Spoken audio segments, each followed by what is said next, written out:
Amis entrepreneurs, salut, ça me fait super plaisir de te présenter cette toute nouvelle vidéo. Aujourd'hui, c'est une vidéo patrimoine personnel. Nous allons poursuivre notre appréhension de l'immobilier à travers nos 12 étapes. Et aujourd'hui, c'est l'étape numéro 3 qui est celle de l'optimisation de votre financement. Comme on l'a déjà évoqué, chaque étape doit être maximisée afin de pouvoir ressortir un placement le plus rentable possible. Il vous faudra maîtriser les spécificités liées au financement locatif comparé au financement de votre résidence principale. Nous allons donc détailler les principaux points à surveiller pour ajuster au mieux votre financement, toujours par rapport à vos objectifs et à vos possibilités. Nous verrons également différentes notions qui peuvent vous servir également pour une résidence principale et votre connaissance globale d'un montage de prêt immobilier. Tout d'abord, si tu découvres mes vidéos, je m'appelle Pierre-Marie Monjaret, je suis expert comptable, expert en conseil patrimonial, mais je suis surtout un entrepreneur.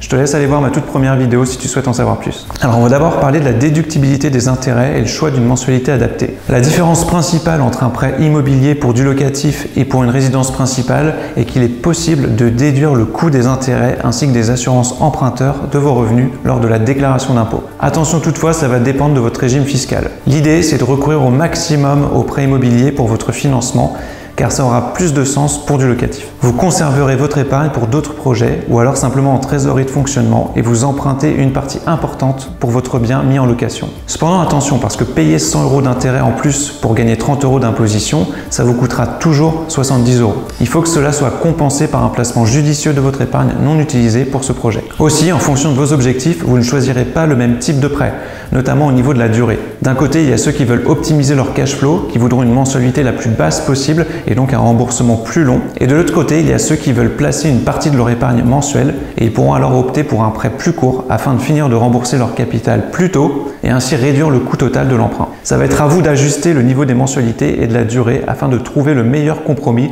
entre le coût le plus faible et le meilleur cash flow possible, avec toujours dans l'idéal une mensualité plus basse que le loyer net de charge. Encore une fois, il est important de réussir à obtenir ce qu'on appelle un prêt à 110%. Ça veut dire quoi? Ça veut dire que ça va être le prix d'achat et les frais d'acquisition, que ce soit les frais de notaire et les frais d'agence.